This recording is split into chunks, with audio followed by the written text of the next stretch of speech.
Romeo की कलीसिया के नाम पौलुस रसूल का खत और उसका 10वां बाब और 10वें बाब की आयत नंबर 17 आपके लिए तलावत की गई। और इसमें से जो मजमून जिसका इंतखाब आप लोगों ने किया वो है मसीही ईमान। क्या है जी? वो क्या है?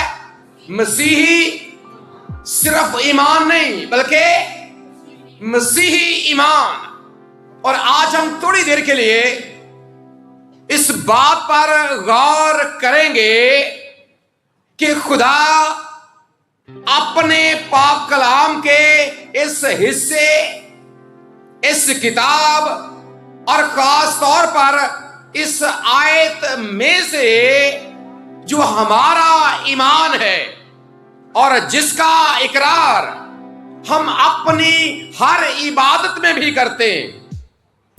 अभी भी हमने अपने मसीही होने का इकरार किया और उसके पहले लफ्ज क्या हैं?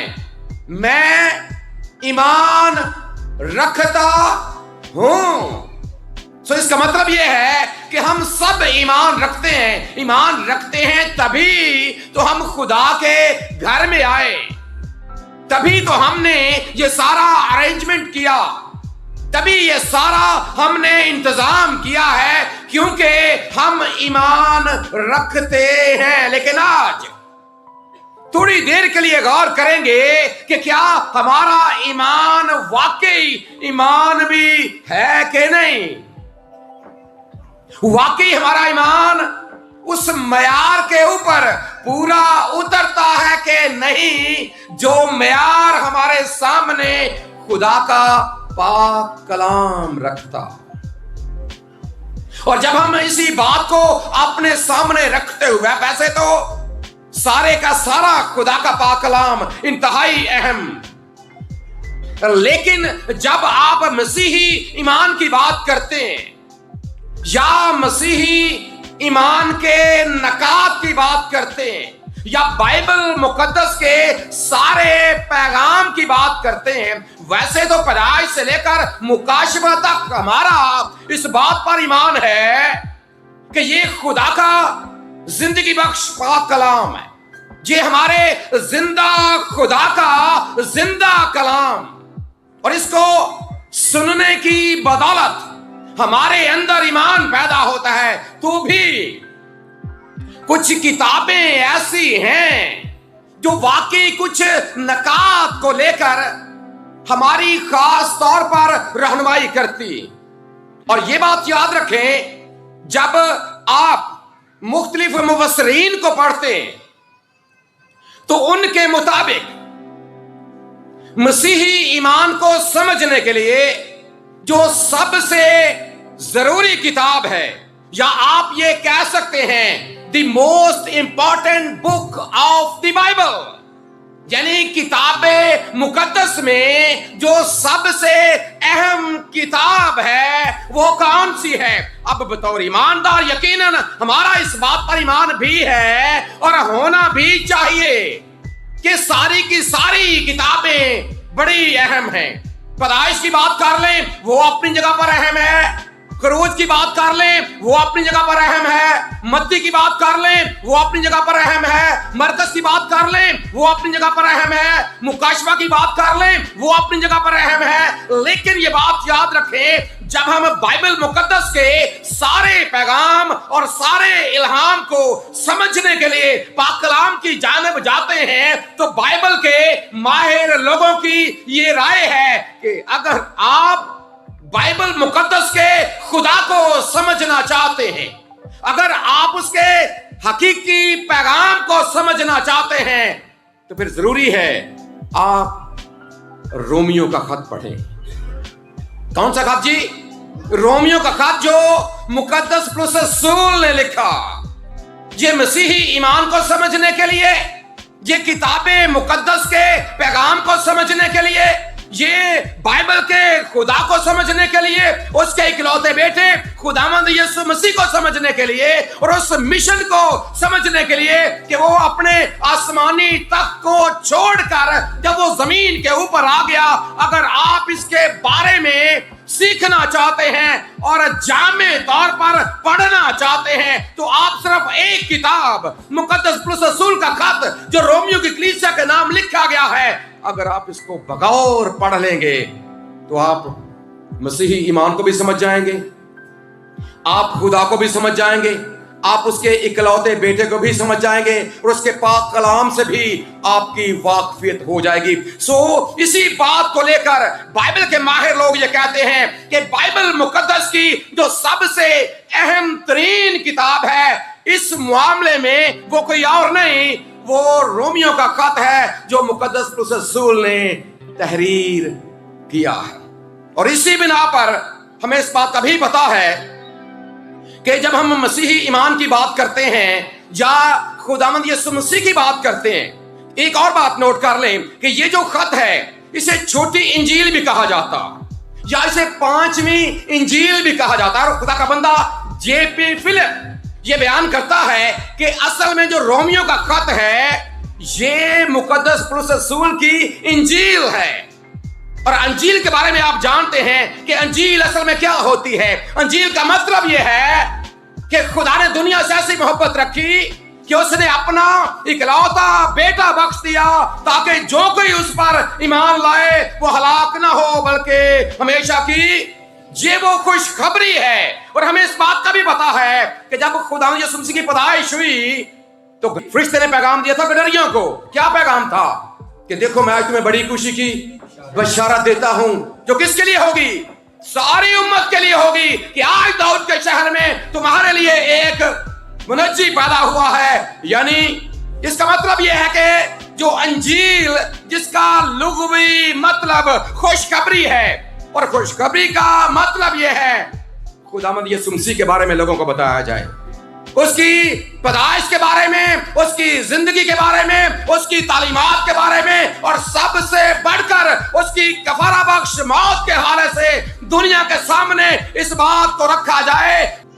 उसकी पैदाइश और उसके मौजज़ात और खास तौर पर उसकी कफारा बख्श मौत के हवाले से दुनिया के सामने ये पैगाम लेकर जाना कि वो आसमान को छोड़कर जमीन के ऊपर आ गया। कादर मुतलक खुदा ने अपनी सूरत को तब्दील किया और वो बेटे की सूरत में जमीन पर आया और बेटे की सूरत में आकर दुनिया में वो रहा, उसने तालीम दी और फिर इसके साथ उसने इसी बनीनो इंसान के लिए दुख भी उठाया। वो सलीब के ऊपर चढ़ गया, हाँ वो मर भी गया, वो दफन भी हो गया, लेकिन हमारा इस बात पर ईमान है कि वो अपने कहने के मुताबिक तीसरे दिन मुर्दों में से और आज भी जिंदा वो आसमान के ऊपर मौजूद है। आज भी क्या है जी, वो यही वो हकीकी खुशखबरी है। और ये बात याद रखें, जितने लोग जब पौलुस रसूल ने, चूंकि उसकी मुनादी का बुनियादी नुक्ता भी यही था, चूंकि इस नुक्ते को उसने इस खत में बड़ा बेहतरीन तरीके के साथ बयान किया है, जेपी फिलिप लिखता है कि ये असल में पौलुस की इंजील है। और फिर खुदा का बंदा जॉन कैल्विन ये कहता है कि ये जो रोमियो का खत है ये असल में मुकद्दस नविश्तों को समझने के लिए एक खुला दर है, एक खुला दरवाजा है कि अगर आप पुराने अहदनामे को भी समझना चाहते हैं या पुराने अहदनामे के पैगाम को समझना चाहते हैं तो आप रोमियो के खत को पढ़ लें, आपको पुराने अहदनामे के पैगाम की भी समझ आ जाएगी। और जब हम इसकी अहमियत की बात करते हैं तो याद रखें, इसी खत ने मसीहत की तारीख में बड़े बड़े लोगों की जिंदगी में काम किया। जब हम इब्तिदाई कलीसिया की बात करते हैं, थोड़ा सा आगे बढ़ते हैं और 386 ईस्वी में शुमाली अफ्रीका का एक शख्स अगस्तीन, जब उसने इस खत को पढ़ा तो उसकी जिंदगी में बदलाव आ गया। उसकी जिंदगी हकीकी मानों में एक ईमानदार की जिंदगी बन गई। उसे हकीकी मानों में खुदा के पैगाम की समझ आ गई। اسے حقیقی معنوں میں یہ پتا چل گیا کہ اصل میں خدا کی محبت کیا ہے، خدا کا پاک کلام کیا ہے، اور اس کا بیٹا اکلوتا بیٹا یسوع مسیح کیا ہے۔ اور آج دنیا اسی اگستین کو مقدس اگستین کے نام سے جانتی اور پہچانتی، اور اس کا شمار ابائے کلیسیا میں ہوتا ہے، اور اس کی زندگی میں یہ تبدیلی اسی خط کی بدولت آئی۔ پھر آپ اگر تھوڑا سا اور آگے بڑھتے ہیں، اگر آپ بات کریں 1513 عیسوی کی، مارٹن لوتھر کا نام یقیناً ہم سب جانتے ہیں جی مارٹن لوتھر کو۔ کتنے لوگ جماعت میں بیٹھے ہوئے، کتنے لوگ مارٹن لوتھر کو بہت سے لوگ جانتے ہیں، خدا کا شکر ہے۔ اصلاح کلیسیا کا بانی اسے کہا جاتا ہے، اور آپ کو یہ پتا ہے کہ اسی اصلاح کلیسیا کا بانی بننے سے پہلے حقیقی معنوں میں اگر مارٹن لوتھر بنا ہے تو اس کی زندگی کو تبدیل کرنے میں اسی خط کا کمال۔ جب اس نے اس بات کو پڑھا تو اسے اصل میں سمجھ آ گئی کہ مسیحی ایمان کیا ہوتا ہے۔ اصل میں اسے یہ سمجھ آ گئی کہ اصل میں اب تک کہاں رہا ہوں، میں تو بھٹکا رہا ہوں، میں تو یسوع مسیح سے اور حقیقی ایمان سے دور رہا۔ پھر اس لیے وہ حبقوق نبی کے صحیفے کے دوسرے باب کی 4 آیت کو کوٹ کرتا ہے کہ جو صادق ہے وہ ایمان ہی سے جیتا رہے گا۔ صادق کیا ہے جی؟ ایمان ہی سے۔ پھر آپ جب تھوڑا سا آگے بڑھتے ہیں مسیحیت کی تاریخ میں، تو 1738 جان ویزلی ایک اور بڑا نام ہے مسیحیت کی تاریخ کا، بہت بڑا نام ہے، بہت سے لوگ اس کے بارے میں بھی جانتے ہوں گے، اور آپ کو یہ پتا ہے کہ اس کی زندگی کو بھی تبدیل کرنے اور حقیقی ایماندار بنانے میں اسی خط نے بنیادی کردار ادا کیا۔ پھر آپ تھوڑا سا مزید جب آگے بڑھتے ہیں تو 1910 میں جاپان کا ایک بدھ مذہب کا پروہت وہ اپنی گواہی اس طرح بیان کرتا ہے کہ جب میں مسیحیت کو سمجھنے کی کوشش کر رہا تھا، جب میرے سامنے پوری کی پوری خدا کا پاک کلام کتاب مقدس موجود تھی، اور جب میں نے رومیو کے اس خط کو جو مقدس پولس کی تحریر ہے، جب میں نے اس کو پڑھا تو مجھے حقیقی معنوں میں سمجھ آ گئی کہ اصل میں مسیحی ایمان ہے کیا۔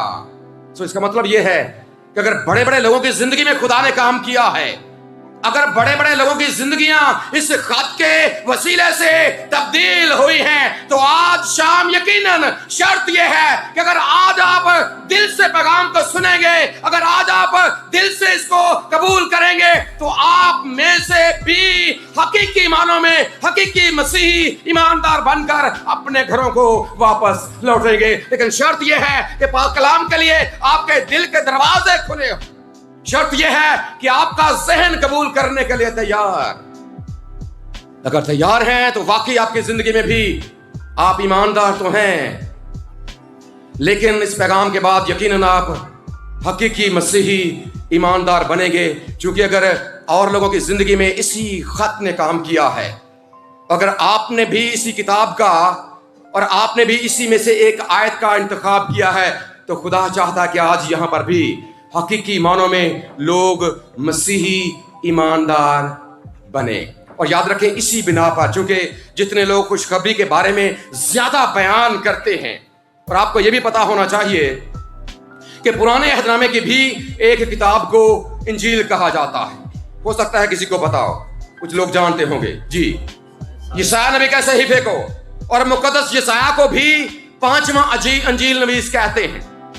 آپ کو پتا ہے اس کی وجہ کیا ہے؟ اسے 5ویں انجیل کیوں کہا جاتا ہے؟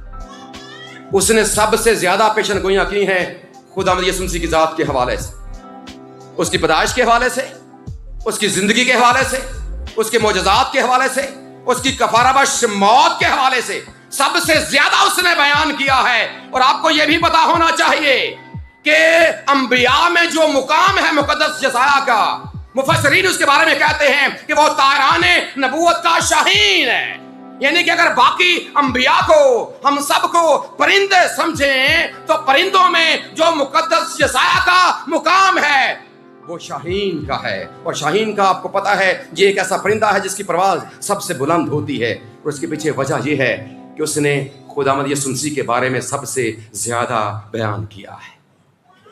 और फिर जब हम मुकद्दस पौलुस रसूल की बात करते हैं तो पौलुस रसूल के हवाले से भी उसे भी एक टाइटल दिया गया है, और वो है रसूल आजम। क्या वजह है?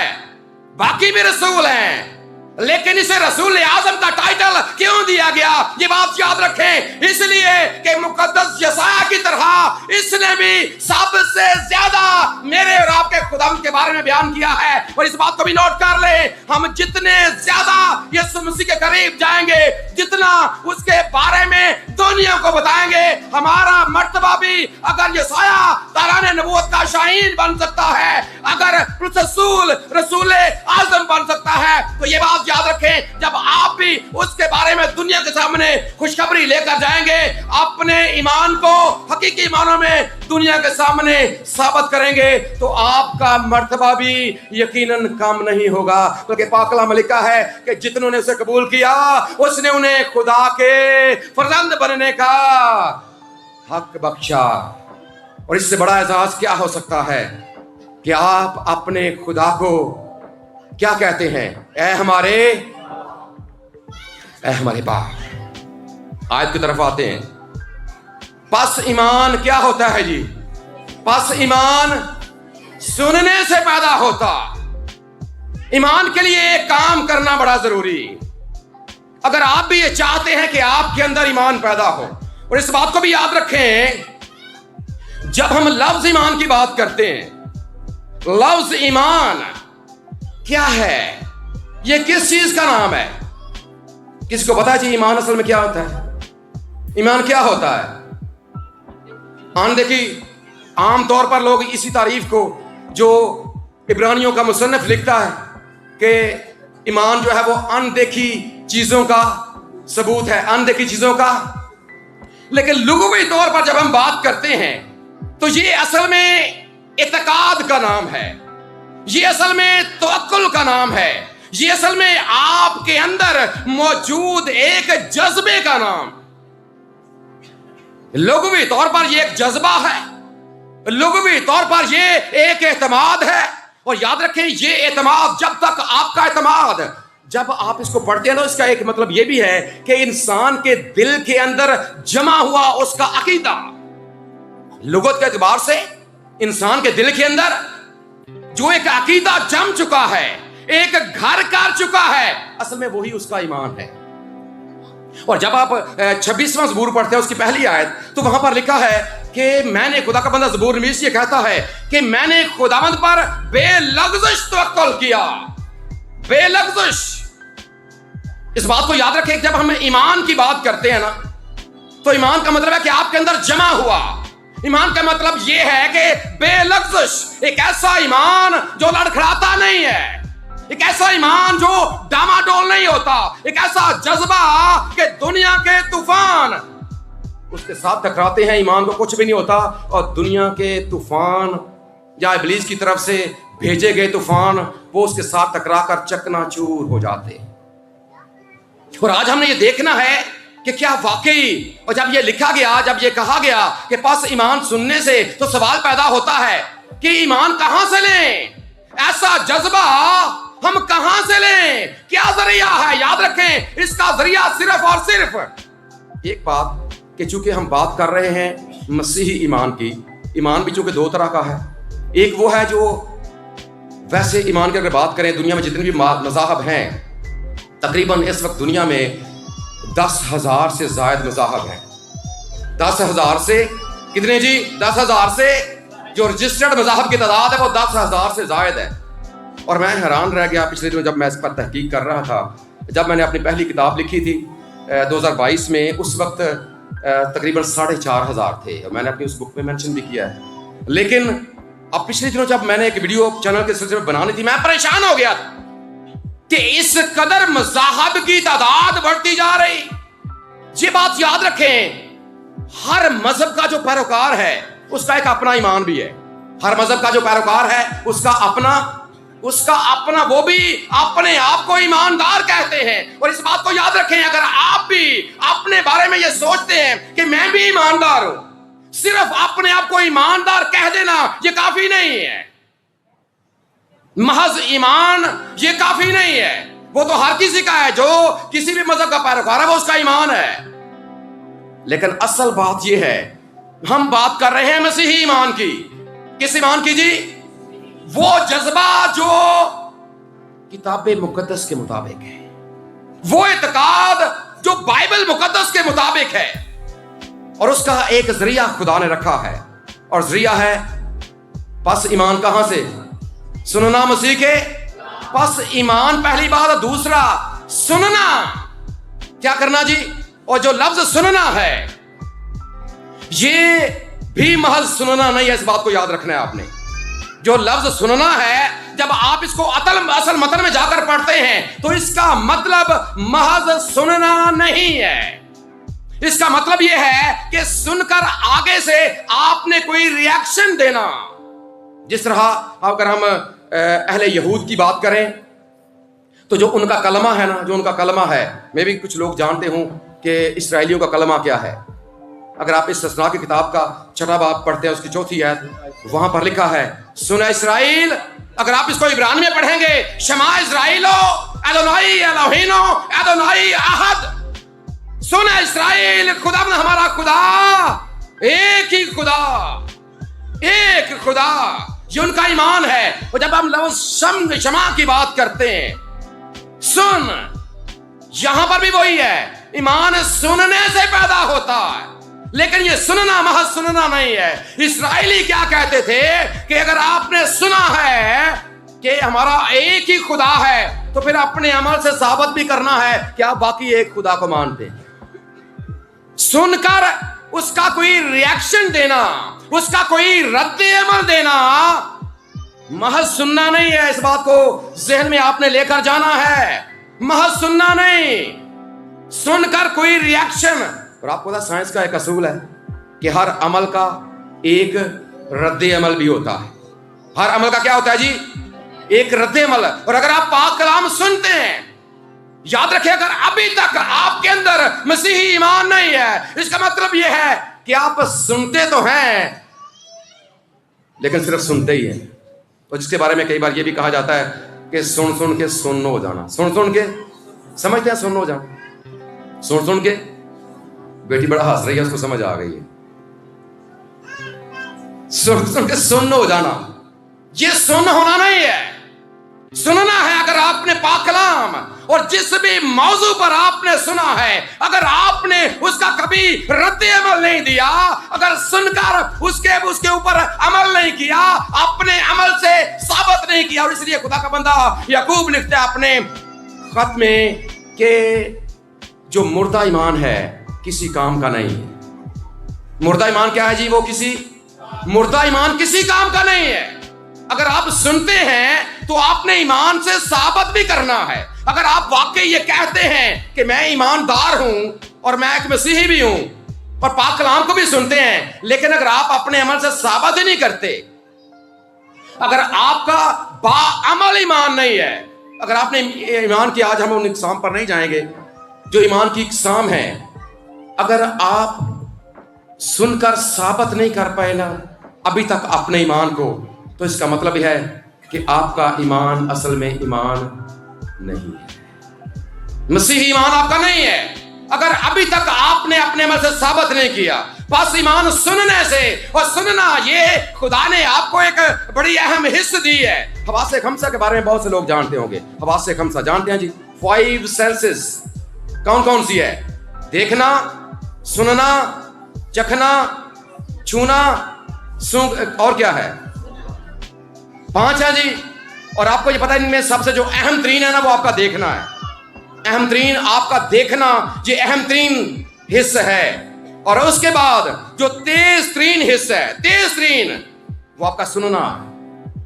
اور جو خدا نے آپ کو کان دیے نا، کان یہ خدا نے آپ کو سننے کے لیے دیے ہیں. لیکن اگر آپ کچھ اور سن رہے ہیں نا، اگر آپ مقدس مرکز کا انجیلی بیان پڑھیں گے، اس کا 4واں باب اور اس کی 24ویں آیت، تو وہاں پر لکھا ہے، خدا یسوع کے الفاظ مقدس مرکز نے درج کیے ہیں، خبردار رہو کہ کیا سنتے، خبردار رہو کہ میں نے تمہیں کان کیا سننے کے لیے دیے. اگر کچھ اور سنتے رہیں گے تو آپ کے اندر ایمان بھی ویسا پیدا ہوگا.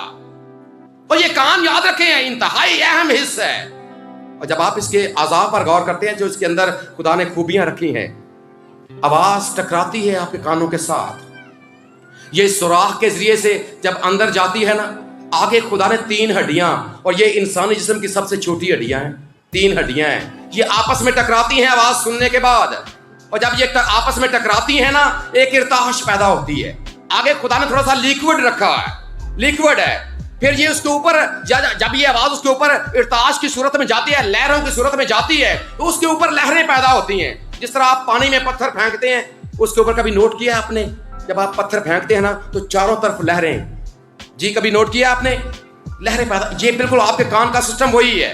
آپ آواز کو سنتے ہیں، ہڈیاں آپس میں ٹکراتی ہیں، آگے وہ اس لیکوڈ کے اوپر اس کو منتقل کرتی ہیں، اور جب وہ لہریں پیدا ہوتی ہیں نا تو پھر وہ لہریں آپ کے دماغ تک جاتی ہیں. اور آپ کے دماغ میں خدا نے ایک خوبی رکھی ہے کہ وہ 1 سیکنڈ کے چوتھے حصے میں جج کر لیتا ہے کہ یہ میں کیا سن رہا.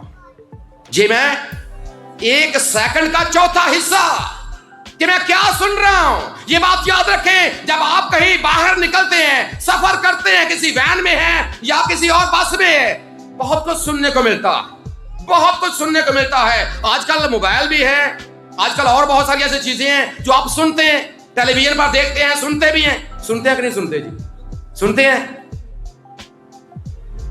مانا جو سننے ہیں، سنتے ہیں کہ نہیں سنتے؟ جی.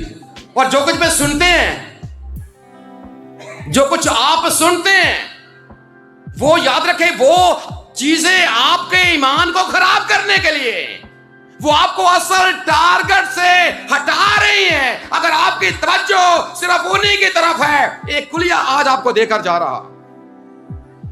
ہم ان چیزوں سے مطلب اگر چاہیں نا کہ اگر بس میں آپ بیٹھے ہیں، میوزک لگا ہے، تو میوزک آپ بند تو نہیں کروا سکتے نا، آپ بند نہیں کروا سکتے، لیکن آپ سن بھی رہے ہیں. سوال پیدا ہوتا ہے کہ پاس ہوں بس بیٹھے ہیں کہ ڈرائیور کئی بار ایک وقت سی ڈرائیور میرے تو ٹیپ تو بغیر میرے تو بھائی گڈی نہیں چلتی، میوزک لگا ہے تو گڈی کئی بار رات کو جب اتفاق اکثر اوقات ہوتا ہے، رات کو سفر کرنے کا لمبا سفر ہے، ڈرائیور حضرات جاگنے کے لیے میوزک لگا لیتے ہیں، آپ بیٹھے ہیں سن رہے ہیں. لیکن اگر آپ ایماندار ہیں، یہ بات ایک کلیہ اپنی زندگی میں اپنا لیں. اگر آپ اس طرح کی چیزیں آپ منع نہیں کر سکتے.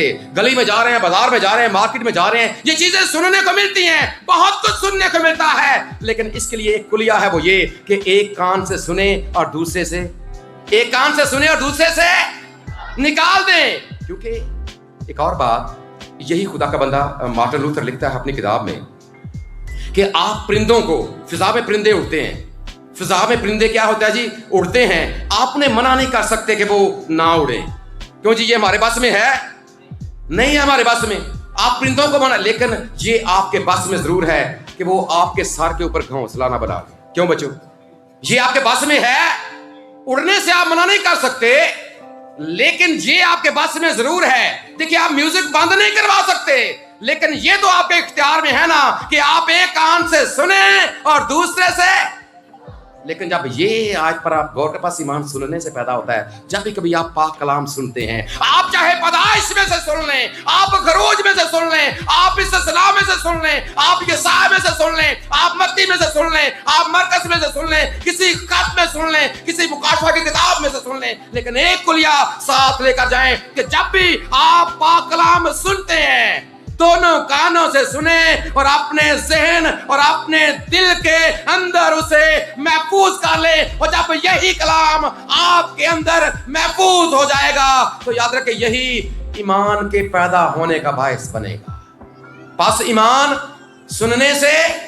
اس لیے خدا کے بندے زبور نویس نے لکھا 119ویں زبور کی 11ویں آیت میں کہ خدا میں نے تیرے کلام کو اپنے دل میں رکھ لیا ہے تاکہ تیرے خلاف سن کر. جب یہ کلام آپ کے اندر، جب یہ آپ کے ذہن کے اندر. ایک اور بات، آپ موبائل فون کا استعمال کرتے ہیں سبھی لوگ کرتے ہیں جی. ذرا ہاتھ دکھائیں کتنے لوگ کرتے ہیں موبائل فون کا استعمال؟ کتنے؟ شاباش سارے ہی کرتے ہیں. جب کوئی چیز، کوئی کال آئی ہے یا کوئی تصویر ہے یا کوئی ویڈیو ہے، آپ آپشن کے اوپر، آپشن کا ایک بٹن ہوتا ہے یا ایک سمجھ لیں کہ آپ نے اس کے اوپر کلک کرنا ہے. जब आप ऑप्शन के ऊपर क्लिक करते हैं ना, आपके सामने बहुत सी चीजें आ जाती हैं कि आप इसे सेव कर सकते हैं, आप इसे डिलीट कर सकते हैं, आप इसे फॉरवर्ड कर सकते हैं, आप ये कर सकते हैं, बहुत सी चीजें। ऐसा होता है जी, कभी देखा जी किसी ने? और दो बड़ी अहम चीजें हैं उसमें, एक है डिलीट करना और एक है, याद रखें जब आप पाक कलाम को सुनते हैं ना, आपके सामने ये ऑप्शन होती है। ये खुदा ने जो आपको दिमाग दिया है ना, कभी इसके बारे में रिसर्च करें। ये अब तक की रिसर्च के मुताबिक इस कायनात की सबसे पेचीदा चीज है आपका इंसानी दिमाग। अब तक इतना पेचीदा, और इसमें खरबों के हिसाब से याददाश्तें आ सकती हैं जो आप सेव कर सकते हैं। बाकी आपको बहुत कुछ याद रहता है, लेकिन जो कभी पास साहब पूछते ना पिछले इतवार में की सुनाया सी, ते सारे चुप करके बैठे होंगे। ये याद होंदा है कि जो फलां सी ना, फलानी ते ऐ सूट पिछले इतवार भी ऐ सूट, ते इस इतवार भी ऐ सूट। ये मेहदी 2 साल पहला पुरानी दी मेहदी याद है, ले हाँ उस मेहदी ते भी ये सूट, हुण फिर मेहदी ते फिर वो ही पाया। ये बहुत याद रहता है जी। बच्चों से माजरत के साथ, क्या ख्याल है बच्चों? ऐसा होता है, सूट भी याद रहते हैं, मैचिंग सब कुछ, लेकिन जो चीज भाई साहब पूछते हैं पिछले इतवार क्या पैगाम क्या था, हवाला क्या था, तो सारे चुप करके, वजह क्या होती है कि इधर से सुनते हैं और इधर से, यही वजह है हमारे अंदर ईमान पैदा नहीं होता। हम डिलीट का ऑप्शन यहां से बाहर निकले और साथ ही डिलीट दबाया, चलो अगले इतवार आवांगे तो फिर सुनना। ये एक सिर्फ रूटीन वर्क, हमने चर्च आना महज एक रूटीन वर्क है। और याद रखिए, अगर अभी तक आपकी जिंदगी में चर्च आना महज एक रूटीन वर्क है, तो इसका मतलब ये है कि आप ईमानदार तो हो सकते हैं, लेकिन कभी आप हकीकी मसीही ईमानदार नहीं हो सकते।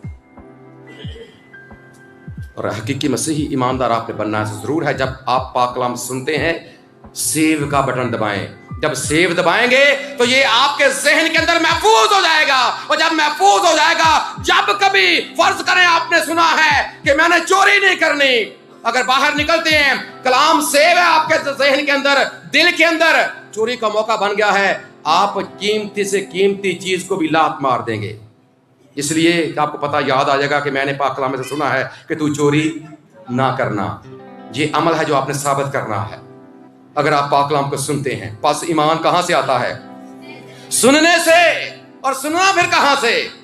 सुनना मसीही ईमान के लिए एक जरिया खुदा ने रखा है। अगर आप वाकई हकीकी मसीही ईमानदार बनना चाहते हैं और चाहते हैं कि जिंदगी में आगे बढ़ें, खुदा की हजूरी में तरक्की करें और हमेशा की जिंदगी के वारिस बने, तो फिर जरूर है कि पाक कलाम को सुनते रहें ताकि ये ईमान आपके अंदर बढ़ता रहे।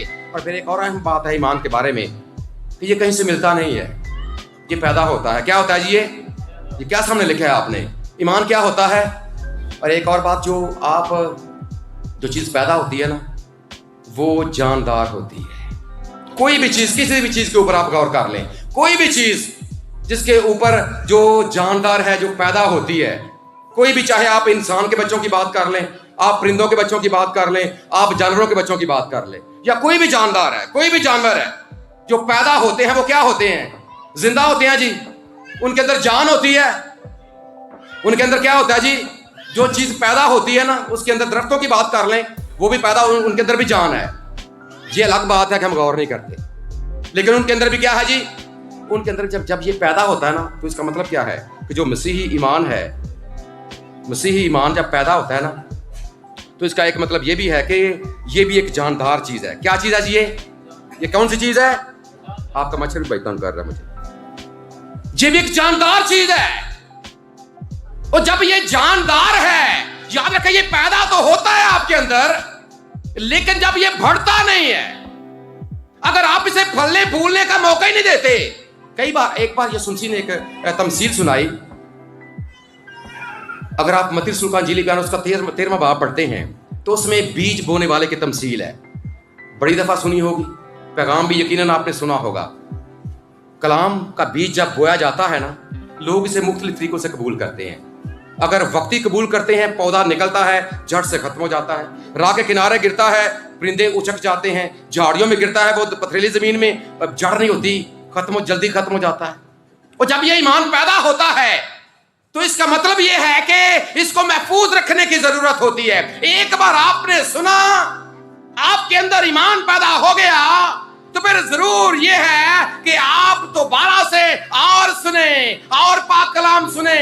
और इसलिए एक और बात, जब आप अभी पादी साहब अपनी दुआ में इस बात का इजहार भी कर रहे थे, सूखी हड्डियों की बात उन्होंने की कि पाक कलाम जब याद रखें खुदा ने अपने बंदे मुकद्दस हिजकीएल को जब भेजा सूखी हड्डियों की वादी में, तो वहां पर जब उसने देखा और पूछा मुकद्दस हिजकीएल से कि क्या ये हड्डियां जिंदा हो सकती हैं, मुकद्दस हिजकीएल ने जवाब दिया, खुदा तू ही जानता है।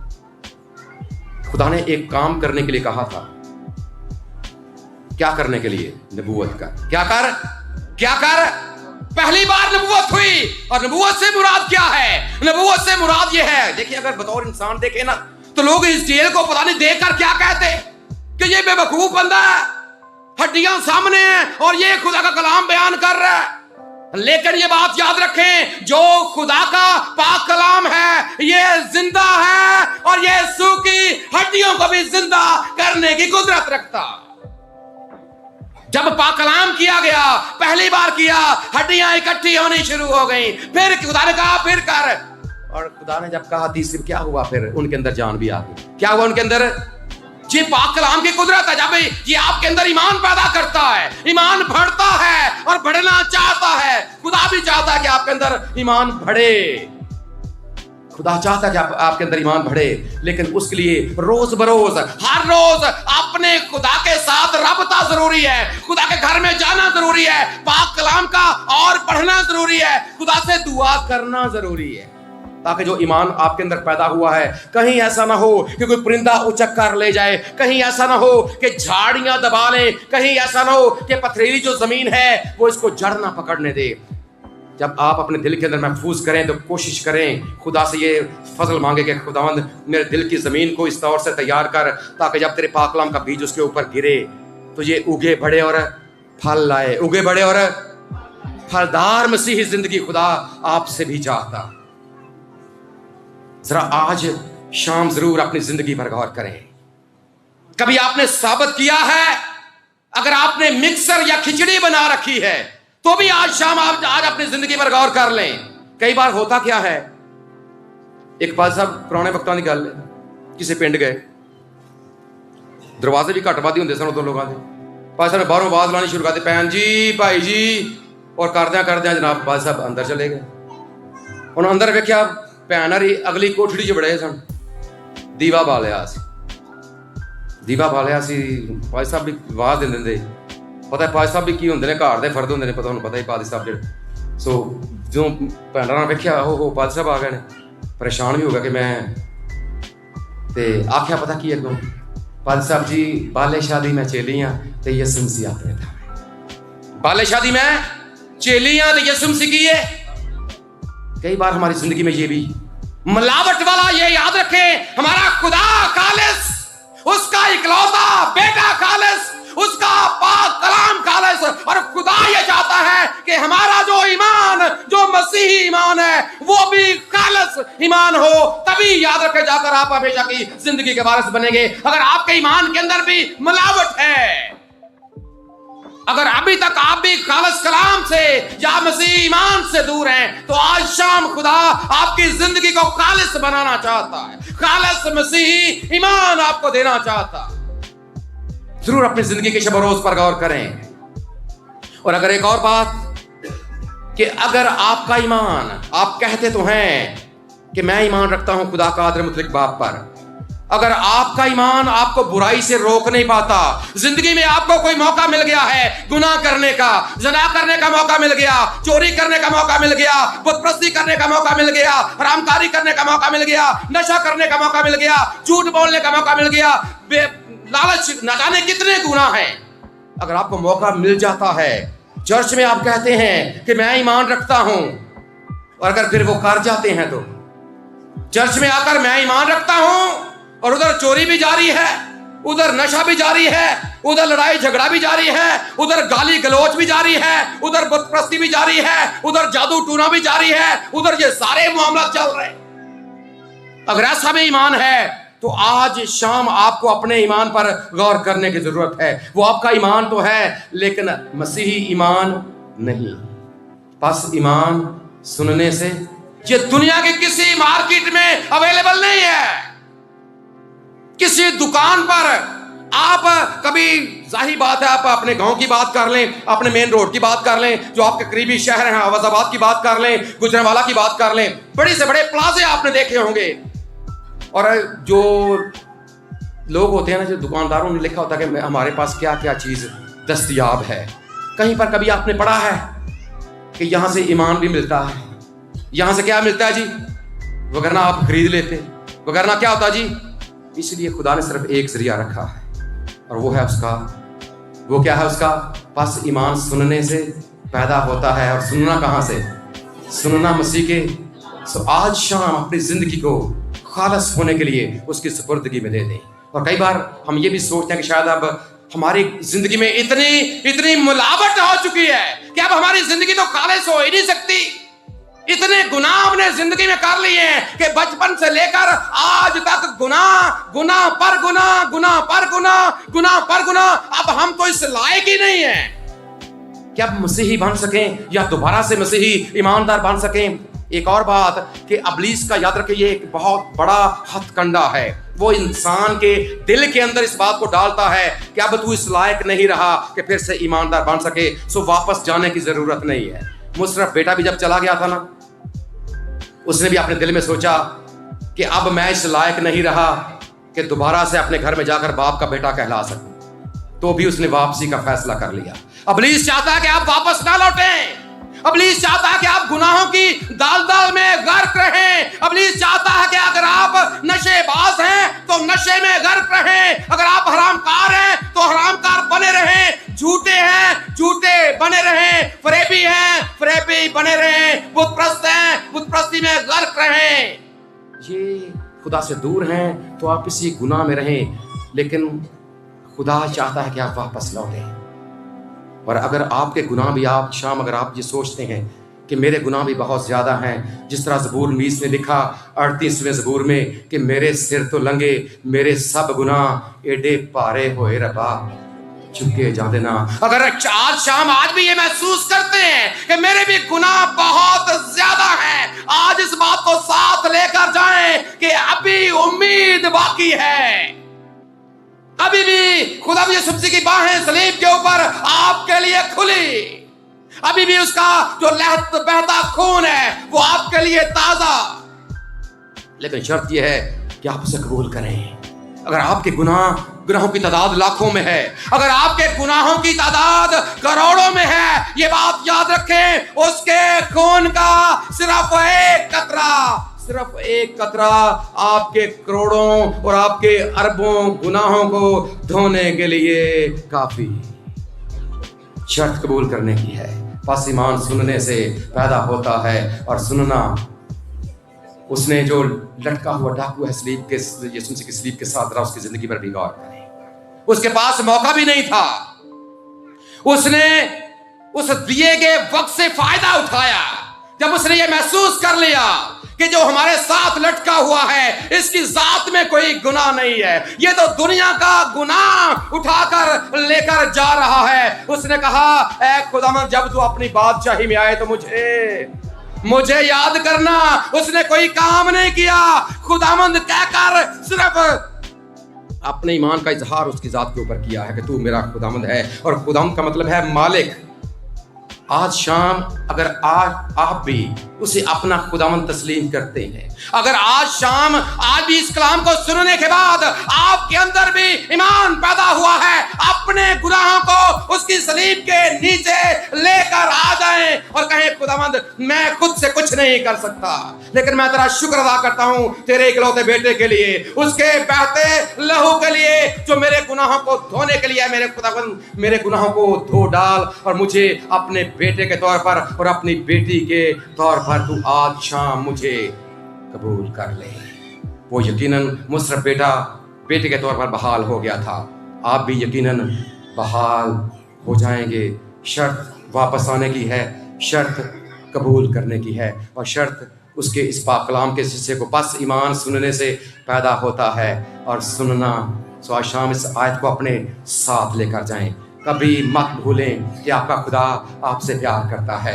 कभी ये मत भूलें कि उसने आपके गुनाहों की खातिर अपनी जान सलीब के ऊपर कुर्बान कर दी है। और कभी टाल मटोल से कहा चले कल कर लेंगे, चले परसों कर लेंगे। अगर खुदा ने आज मौका दिया है तो यही खुदा का बंदा रसूल ग्रंथियों के खत में बयान करता है कि अभी कबूलियत का वक्त है, अभी तौबा का वक्त है। अगर खुदा आपको कायल कर रहा है तो उसकी हजूरी में झुकें, अपने गुनाहों का इकरार करें और हकीकी मसीही ईमान को लेकर अपने घरों को वापस लौट जाएं। हमारा खुदा इस पैगाम के वसीले से हम सबको बख्शे। आमीन।